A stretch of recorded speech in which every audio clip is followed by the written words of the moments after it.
Marawi 912 YouTube channel को subscribe करें। Gram panchayat Gaura कन्हारी विकास खंड समनापुर सरपंच पद हेतु पद के सुयोग कर्मठ शिक्षित समाज सेवी ईमानदार पुरुष उम्मीदवार भाई परशुराम मरावी का चुनाव चिन्ह सब्जी की टोकरी सरपंच पद हेतु अपना सहयोग एवं आशीर्वाद के साथ सब्जी की टोकरी पर मोहर लगा करके भारी प्रचंड मतों से विजयी बनाए। मतदान दिनांक 8 जुलाई 2022 दिन शुक्रवार सुबह 7 बजे से 3 बजे तक। धन्यवाद।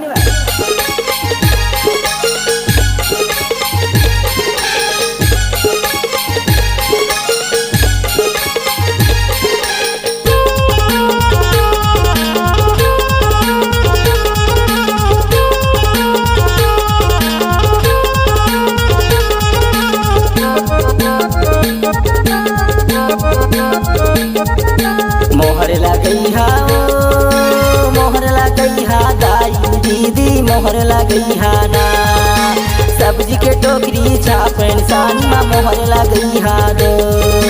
परशुराम मरावीला भैया विजय बनई हा दो मोहर लगई हा दाई दीदी मोहर लगई हा ना सब्जी के टोकरी छापन सानिया मोहर लगई हा दो परशुराम मरावीला भैया विजय बनई हा दो। सुनो संगी संगवारी ग्राम पंचायत गौरा कन्हारी विकास खंड समनापुर सरपंच पद हेतु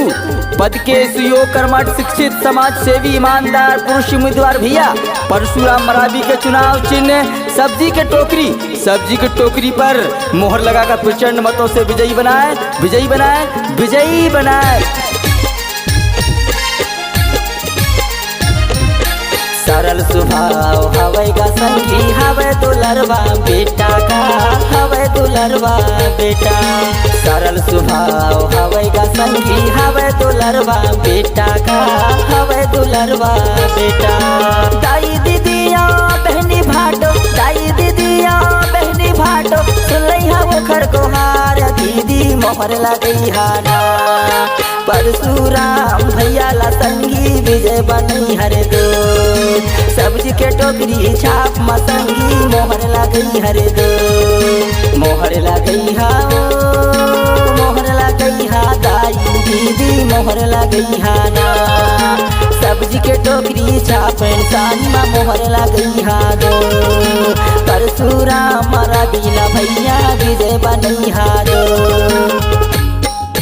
सुनो संगी संगवारी ग्राम पंचायत गौरा कन्हारी विकास खंड समनापुर सरपंच पद हेतु पद के सुयोग कर्मठ शिक्षित समाज सेवी ईमानदार पुरुष उम्मीदवार भैया परशुराम मरावी के चुनाव चिन्ह सब्जी के टोकरी पर मोहर लगाकर प्रचंड मतों से विजयी बनाए।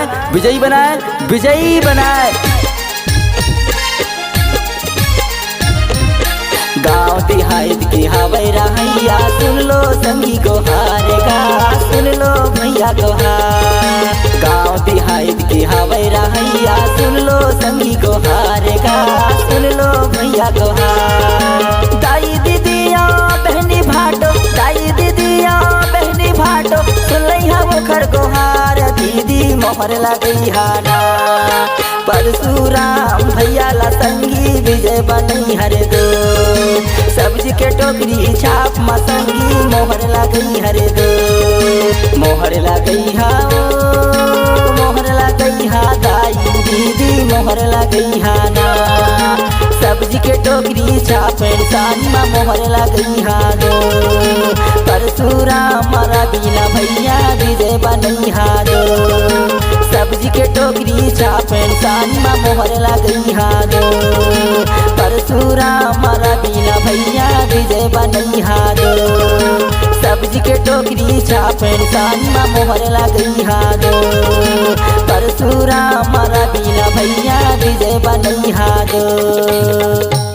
ग्राम पंचायत गौरा कन्हारी विकास खंड समनापुर सरपंच पद हेतु पद के सुयोग कर्मठ शिक्षित समाज सेवी ईमानदार पुरुष उम्मीदवार भाई परशुराम मरावी का चुनाव चिन्ह सब्जी की टोकरी सरपंच पद हेतु अपना सहयोग एवं आशीर्वाद के साथ सब्जी की टोकरी पर मोहर लगा करके भारी प्रचंड मतों से विजयी बनाए। मतदान दिनांक 8 जुलाई 2022 दिन शुक्रवार सुबह 7 बजे से 3 बजे तक।